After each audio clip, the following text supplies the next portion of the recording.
Bienvenue dans cette vidéo. On va parler d'un principe extrêmement puissant en créative, le principe des 3 I. C'est vraiment un pilier pour scaler et aller chercher des très gros chiffres. On va voir ça ensemble. Le principe est composé de 3 I, inspiration, itération et idéation. On va voir les points dans l'ordre. On va commencer par le point inspiration. L'inspiration, ça consiste à faire de la veille concurrentielle directe. C'est-à-dire on analyse toutes les marques qui vendent le même produit que nous, ou alors des produits extrêmement similaires. On va ensuite traduire leurs pubs, tout simplement s'ils sont sur un autre marché, et on va aussi décortiquer vraiment leur créative, du hook en passant par le script jusqu'au format et à l'avatar. L'objectif, c'est vraiment de reproduire l'essence de ce qui marche chez eux, de profiter de leur data et de leur learning et voir comment ça réagit sur notre audience, sur notre ad account, sur notre brand. Pour ça, pour faire cette veille, on va utiliser l'outil TrendTrack, notamment la fonctionnalité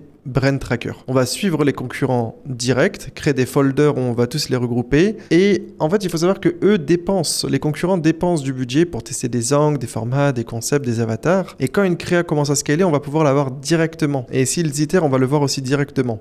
En Europe, ça va être facile, ça va être via les impressions. Et ensuite, hors Europe, on va regarder notamment avec leur manière dont ils font leurs ads. Ça peut être de l'itération, ça peut être la durée des créatives, ça peut être les duplications. Ça va être un peu plus compliqué, mais l'outil TrendTrack va nous permettre d'avoir des insights, notamment par exemple avec la page test. Si c'est de l'IBO, de la CBO, ça donne pas mal d'indicateurs. En fait, in fine, on va profiter du budget testing des concurrents. Ils vont tester des choses pour nous et nous, on ne réinvente pas la roue. On exploite la data concurrente, on reprend leur créative, la concurrence est positive et bien évidemment ensuite on peut itérer et faire mieux en faisant du lookalike, par exemple refaire leur créative avec une autre créatrice, refaire leur créative avec des mashups et des b-rolls différents ou tel quel. L'idée est vraiment en fait de profiter de leur data et de leur learning. Un exemple sur le Brand Tracker, ça va ressembler à ça. On peut mettre le top 14 derniers jours et là on voit que par exemple la marque Steppers a pas mal de créatifs qui font des super impressions. On voit que leur media mix est composé principalement de vidéos. Et là, si on cliquerait sur les vidéos, on verrait qu'on est vraiment sur un angle avant-après, workers, facite plantaire. C'est très intéressant, on va finalement prendre de la data et on va se dire ok, le marché réagit bien avec cet angle, pourquoi je ne me placerai pas sur cet angle? Il faut savoir que le marché est bien plus large qu'on le pense. On peut faire le même concept, le même format, juste changer un peu, paraphraser, mettre des b-rolls différents et toucher une audience, récupérer le bottom of funnel, laisser la concurrence éduquer, faire le top et le middle of funnel et nous récupérer le bottom of funnel. Et une fois qu'on a validé, on va passer dans une autre phase, la phase d'itération, où on va essayer des avatars différents, des scripts différents, des niveaux d'awareness différents pour aussi nous participer à la croissance de notre marque en interne, mais récupérer la data de la concurrence, c'est essentiel. L'outil TrendTrack, c'est vraiment l'outil qui évolue constamment, qui écoute la communauté. C'est un outil qu'on a intégré intégralement dans notre agence Luma. Il y a un code promo KL20 si vous voulez l'utiliser. Nous, on l'utilise au quotidien. Je ne mets en avant que les choses qu'on utilise personnellement. C'est pour ça que je me permets de mettre en avant TrendTrack.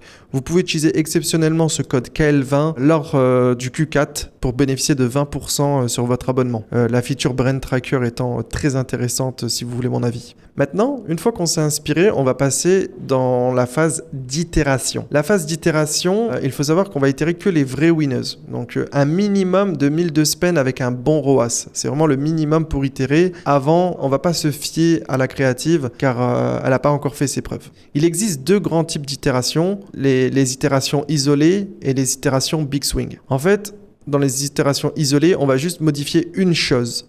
Soit le hook, l'avatar, l'angle, le format, le concept. Le big swing, on va tout changer, mais on va quand même garder l'ADN de la winneuse. On va essayer de comprendre profondément ce qui fonctionne et on va itérer, se baser, s'inspirer en fait finalement. C'est de l'inspiration de la creative winneuse. On va pas non plus trop s'en éloigner, mais on va quand même changer beaucoup d'éléments. C'est surtout intéressant dans une early phase pour tester vraiment sous forme d'entonnoir beaucoup de choses et ensuite on va rentrer dans de l'isolation plus dure, plus concrète dans les grosses créa winneuses. Donc moi, ce que je vous invite à faire, c'est de faire des big swings sur votre winneuse. C'est comprendre l'essence, essayer d'identifier le plus gros levier de la créative, si c'est le format, l'angle, le concept, l'avatar, s'inspirer et de faire des choses bien différentes. Et quand vous sortez une grosse winner qui dure dans le temps, qui spend et qui maintient un bon ROAS, là vous allez passer du temps à isoler chaque variable et les tester pour vraiment décortiquer la créa et multiplier cette grosse winneuse. Quand on isole par ordre d'impact. Ça va dépendre des créatives et des brands, mais la plupart du temps, ce qui va vraiment avoir de l'impact, ça va être le hook. Le hook a énormément d'impact. Ça n'a rien à voir avec un CTA. On n'itère pas un CTA, on itère un hook. On peut reprendre toute la créative, la structure, et itérer l'angle marketing. On avait l'exemple de Steppers, on pourrait passer de la facette plantaire à l'Alex Valgus. On peut changer l'avatar, passer d'un caucasien à une métisse, à un black ou à une latino. Il faudra bien en prendre en compte dans le pays dans lequel on vend, pour que le TAM soit suffisamment large pour que ça soit intéressant de passer du temps dans une ethnie. Ensuite, on va bien évidemment tester le format, le pain point, le dream outcome. L'idée est vraiment de quand même identifier ce qui a du levier, ce qui a de l'impact et de isoler ça en prio. Très concrètement, le CTA, c'est une chose qu'on itère en dernier. Les footage, c'est très important de les itérer. Le hook, très important. Et le format, ça peut aussi avoir énormément d'impact. On peut passer d'un mashup à un short form, d'une VSL à un mashup, réduire ou allonger la taille de la créative. Voilà la formule que je vous ai posée ici sur tout ce qui est itérable et qui a de l'impact. Le format, le concept, le hook, le body, l'angle, l'awareness, le montage en prenant en compte les footage, le dynamisme, la longueur de la vidéo et le rythme. L'actrice, si vous êtes sur un UGC, ou alors dans les footage, l'avatar qui est représenté, ou la figure d'autorité par exemple, enfin toutes les personnes qui vont figurer dans la créative à travers les b-rolls ou les actrices. Et enfin, il va aussi avoir le lieu de tournage et l'avatar. L'avatar qui est décomposé par le sexe, l'âge et l'ethnie principalement. Donc tout ça, c'est des choses que vous allez pouvoir isoler et changer. Et ça va créer des toutes nouvelles créatives qui vont résonner complètement avec des audiences différentes ou alors vraiment target une audience précise et sortir du gros ROAS du très bon impact. Chaque variable étant un levier d'itération, on peut en changer un. Parfois, encore une fois, on peut en changer 2 ou 3 pour avoir un peu plus une cohérence dans l'ads. Parfois, si on change l'awareness, on peut changer aussi le script, on peut potentiellement aussi changer le lieu. On n'est pas obligé de changer un levier à la fois, ça va dépendre du niveau de la créative et ça va dépendre aussi du bon sens e-commerçant qu'il faut garder. Des exemples d'itération, donc une itération de format, ça peut être passé d'une statique à un mashup, d'une VSL à un mashup, d'un mashup à un short form. Donc on va reprendre l'essence et on va modifier juste le format, la manière dont on amène les choses. Pour de l'itération de hook, on peut mettre un hook où on met en avant le pain point, ou un hook split screen avec un avant-après, un hook dream outcome ou transformationnel, tout en gardant le même body et le CTA. On va juste en fait amener la chose différemment dans le hook. Ou un hook contrarian. Contrarian, c'est vraiment en fait l'idée de venir casser des croyances communes, d'aller à contresens de ce qu'entend l'audience.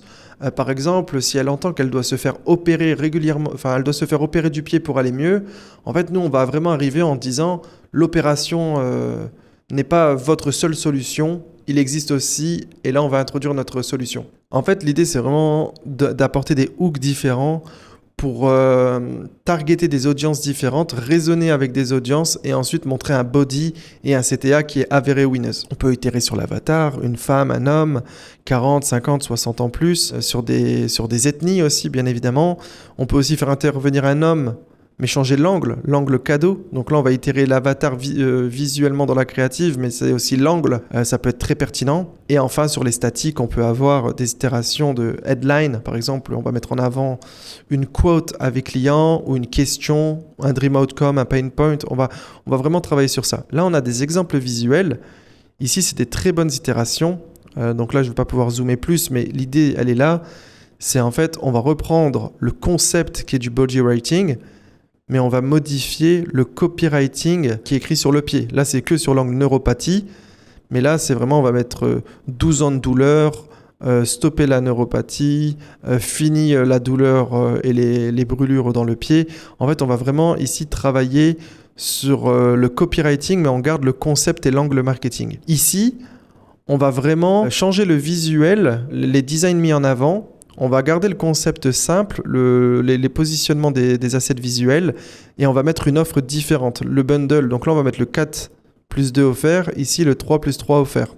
Donc ça peut être sur une page produit différente, ou alors si vous avez différents bundles, c'est toujours intéressant de mettre en avant les différents types de bundles qui peuvent résonner avec des audiences différentes. Petit tips, si vous avez par exemple une offre 1 plus 1, à 50 €, n'hésitez pas à mettre en avant dans la créative le prix de 24,99 qui est en quelque sorte réel. Certes, c'est pas extrêmement vrai et en adéquation avec la page produit, mais c'est suffisamment fort pour clickbait et attirer une audience qui va quand même être convertie lorsqu'ils vont voir l'offre, le prix et le produit, parce qu'il y a quand même le produit qui les intéresse. On peut jouer sur ça. Ou si vous vendez un pack de 8, mettez par exemple en avant un prix très faible de 11,99 l'unité. Donc vous pouvez parler à l'unité. Si vous vendez un paquet de compléments alimentaires, vous pouvez mettre, donc par exemple, il y a un paquet de 60 gélules à 30 €, vous pouvez mettre la gélule à 49 centimes. Voilà, en fait, c'est vraiment pour hook, clickbait, attirer. Ensuite, ils vont lire la headline, les bénéfices, arriver sur la page produit et ils vont quand même convertir. Ça permet de faire de la variété et attirer des audiences différentes qui ont besoin de ce levier parfois. C'est un peu du pattern interrupt de voir des prix très faibles ou de voir des prix à l'unité en centimes. C'est très intéressant pour toucher l'intégralité de l'audience. Ensuite, voilà, on va pouvoir itérer en gardant le même format, le même concept, les mêmes visuels, mais modifier le message dans un concept textuel. Garder la headline, mais modifier le visuel. Donc ici et ici, c'est le même produit. On va juste changer les couleurs, mettre un socle, mais on garde les mêmes bullet points et la même headline, le même problème. Et ici, on a un exemple de steppers qu'on va s'arrêter dessus. Il y a une créa à 3 millions d'impressions et une autre créa à 2 millions d'impressions. Et concrètement, le script est le même, l'audience est la même, le message est le même, la durée est la même. Par contre, ce qui va changer, c'est le hook et les footage. Mais on va les voir ensemble et vous allez voir que c'est globalement la même créative. Mais c'est le fait d'avoir changé les footage, ça a permis de quasiment doubler la créative parce qu'en fait, on est aussi humain. Parfois, un visuel va nous catcher, va nous stop scroll, d'autres non. Là, par exemple, on va regarder ici. You're stepping on this all day, you probably have plantar vaginitis, foot pain, or just sore feet. Instead, you should be using these insoles that literally feel like you're walking on clouds. I mean, just look how much cushion these have. They're super comfortable. Plus, they have good arch support and all these pressure points. Et ici, vous allez voir, c'est exactement la même chose. C'est la fasciite plantaire, c'est un us versus them. On montre la concurrence qui est pas bonne. Ensuite, on va introduire notre produit. On va mettre en avant les détails de notre semelle. C'est exactement la même chose, mais avec des b-rolls différents et du editing différent. Oh my! This is what you're stepping on. Every day you go to work and that causes plantar fasciitis. Instead, grab yourself these insoles, which literally feels like you're walking on a cloud. You have great arch support, pressure point placement, and lots of cushion to relieve any type of stress. C'est exactement la même chose, hein. C'est à peu près le script, les plans, tout est pareil, c'est juste du footage différent.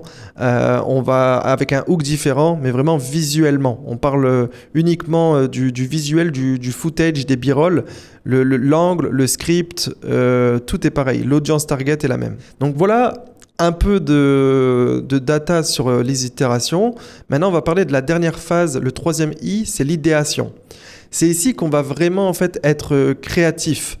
On va tester des nouveaux concepts, on va tester des nouveaux angles, toujours basé sur de la data. C'est pour ça que c'est une phase qui va arriver un peu plus tard quand on va commencer déjà à scale une brand, pas en testing. Et on va sortir des sentiers battus pour essayer d'être seul et être dans un océan bleu en étant novateur sur notre marché et même potentiellement worldwide. L'idéation performe quand on a de la data solide. Sinon, on va brainstormer, on va tester des choses déconnectées du marché réel. C'est pour ça qu'on va l'essayer dans un second temps. On va d'abord s'inspirer, itérer et ensuite on va faire de l'idéation. C'est une phase qu'on active quand on a du budget testing à allouer. Il faut savoir que le win rate est plus faible lorsqu'on va être dans la phase d'idéation et il faut savoir l'accepter parce qu'en effet le risk-reward reste tout à fait intéressant parce que si on sort une winneuse, c'est souvent une winneuse qui va scaler beaucoup plus fort que les autres créatives parce qu'on ne s'est pas inspiré, on n'a pas itéré. En fait, on va vraiment arriver avec quelque chose de novateur sur le marché, assez unique la plupart du temps,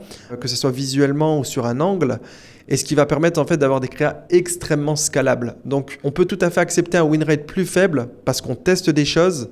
Si on a des créatives qui vont être réellement des big winners, des créas qui scalent très fort, donc faut bien avoir ça en tête. L'idéation, c'est un peu cette grenouille qui va être sur son nénuphar, calme, mais qui va exploser d'un coup, qui va sauter très haut lorsque ça va prendre. Et c'est très intéressant dans un ad account. Ça va aussi rouvrir une nouvelle audience qui va permettre aussi la pérennisation des créas un peu plus bottom of funnel, les statiques promotionnelles, etc. On parlait de data interne et externe parce qu'il faut se baser sur de la data, même quand on fait de l'idéation. On peut prendre ces sources, l'ad account forcément, le learning qu'on a pu avoir globalement, les commentaires Facebook, le questionnaire post-achat, l'application d'avis. Vous allez avoir des avis, même si elles sont en review, allez les lire. Votre Trustpilot bien évidemment. Et votre SAV. Je vous invite à demander au SAV de régulièrement remonter la data pour avoir des idées, connaître vos objections. Ça peut faire un excellent script, par exemple, qui va venir casser cette objection. Enfin, on va aussi avoir pas mal de data externes, les créatifs des concurrents, le Trustpilot des concurrents, TikTok, Amazon, Reddit, Quora, les groupes Facebook, Answer de public, les forums spécialisés.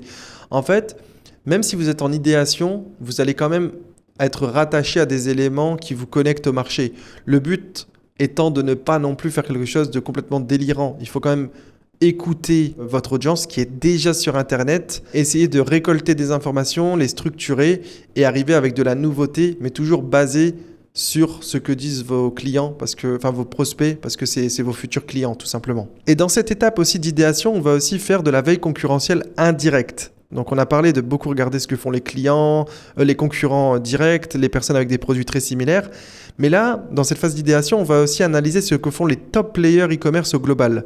Même si c'est hors niche, on va repérer des nouveaux concepts, des structures, des créatives, une manière de copywriter qui peuvent être non existantes sur notre niche actuellement et être le premier à apporter cette manière de structurer les ads, ce nouveau concept, ce copywriting, en fait, on va vraiment se démarquer. Et encore une fois, c'est comme ça qu'on va réussir à faire des créas qui vont exploser à la hausse. On va bien évidemment ensuite adapter tout ça à notre marque pour créer des idées neuves et différenciantes dans notre niche, sur notre produit. C'est ce qu'on appelle faire de la veille cross-niche, cross-industrie, en se basant sur les top players. Donc voici quelques exemples de top players, il y en a plein d'autres. Mais on peut regarder ce que font Grounding Well, Obvi, Steppers, Comfort, The Ridge, Happy Mammoth que j'adore. Ils sont excellents sur la partie landing page, mais aussi sur la partie statique. Ils ont une manière de faire des statiques avec des dessins et des headlines fortes qui est très très intéressant et qui peut tout à fait s'introduire dans différentes brands. Et il va aussi avoir Creamy Fabrics qui ont un trafic faramineux et on va pouvoir s'intéresser à leur manière de faire leurs créatives et leurs concepts qui eux sont beaucoup plus raw, beaucoup plus organiques, des concepts short form, static vidéo qui sont très intéressants et qui peuvent être tout à fait repris même dans du problème solution, du vêtement problème solution. C'est très intéressant. Et une fois que vous allez faire ces 3 I, vous allez vraiment toucher tous les champs des possibles, aller scaler fort. Maintenant, peut-être que vous avez une question, c'est quelle répartition ? La réponse, c'est qu'il n'y a pas de bonne répartition. Ça va dépendre de votre sophistication du marché. En effet, si vous avez peu de concurrents, vous allez peu vous inspirer. Enfin, vous allez faire beaucoup d'itérations et d'idéations. Si vous avez énormément de concurrents ou de produits de substitution, de produits similaires, vous allez beaucoup vous inspirer parce qu'en fait, c'est vos concurrents qui vont dépenser le gros du budget testing, idéation. Avec 15 concurrents, voilà, c'est une machine à gaz de brainstorming, d'idéation de part et d'autre à travers tous les marchés, tous les concurrents. Là, vous allez vraiment en fait récupérer leur data et en fait tester chez vous et si ça marche, vite itérer sur de l'avatar, itérer sur un niveau d'awareness ou de sophistication différent, itérer les meilleurs hooks pour en fait les outscale. Donc, ils vont donner le learning, mais vous allez être un bon élève, itérer vite et faire quelque chose de plus qualitatif, meilleur et scaler très fort et très vite sur tous les audiences, sur tous les poches d'audience. Et c'est comme ça que vous allez les outscaler en prenant en compte rapidement la data. Et ça va aussi dépendre du produit. Bien évidemment, il y a des produits qui offrent plus d'angles marketing, plus de concepts, plus d'idées, ce qui va être aussi... qui va permettre d'itérer plus fort et d'idéer plus facilement. Une chose est sûre, c'est qu'il faut tout faire constamment lors du scaling. L'itération est extrêmement puissante. C'est vraiment quelque chose qui est délaissé. Souvent, on fait soit de l'inspiration, soit de l'idéation. On oublie cette phase d'itération, d'isolation, itération qui est très puissante. Isoler le hook, isoler l'avatar, la créatrice, le footage. C'est très important d'itérer. L'outil qui va vraiment vous aider tout au long de cette aventure des 3 I, finalement, ça va être principalement TrendTrack, un outil qui évolue de jour en jour et que je recommande personnellement. Pendant ce Q4, vous allez pouvoir utiliser le code KL20 que je vous invite à utiliser pour essayer tout d'abord le tool. Je pense que l'essayer, c'est l'adopter. En tout cas, dans notre agence Luma, ça a été le cas. Concernant ma chaîne YouTube, beaucoup de value autour des créatives arrive les prochains jours, les prochaines semaines. Je ne fais que des vidéos que je vais transmettre à mes équipes, transmettre à mes partenaires. L'idée est de vraiment poser quelque chose de solide, que moi-même je travaille énormément, qui me challenge, qui me permettent de brainstormer, des choses que j'envoie à mes équipes, que ensuite on va brainstormer. C'est vraiment un support en fait au sein de notre agence, mes vidéos YouTube. Donc n'hésite pas à t'abonner, n'hésite pas à mettre la cloche si tu veux vraiment avoir de la data qualitative sur le monde de la créative e-commerce dropshipping. Et si cette vidéo t'a plu, n'hésite pas à mettre un commentaire, n'hésite pas à liker. Ça aide au référencement, ça fait plaisir, ça me donne envie de me donner à fond pour vous partager tous les insights qu'on a à travers notre agence. Il faut savoir qu'on lance des dizaines de milliers de une dizaine de milliers de créatives chaque mois avec notre agence. On intervient sur des shops qui sont littéralement énormes. Donc on a des shops qui font plus de 100 KD maintenant. L'idée est vraiment de tout vous partager de manière structurée, anonymisée, pour vraiment qu'on avance tous ensemble dans la communauté francophone de l'e-commerce. Donc voilà, si cette vidéo t'a plu, like, n'hésite pas à regarder mes autres vidéos et du très lourd arrive. Merci beaucoup, à bientôt.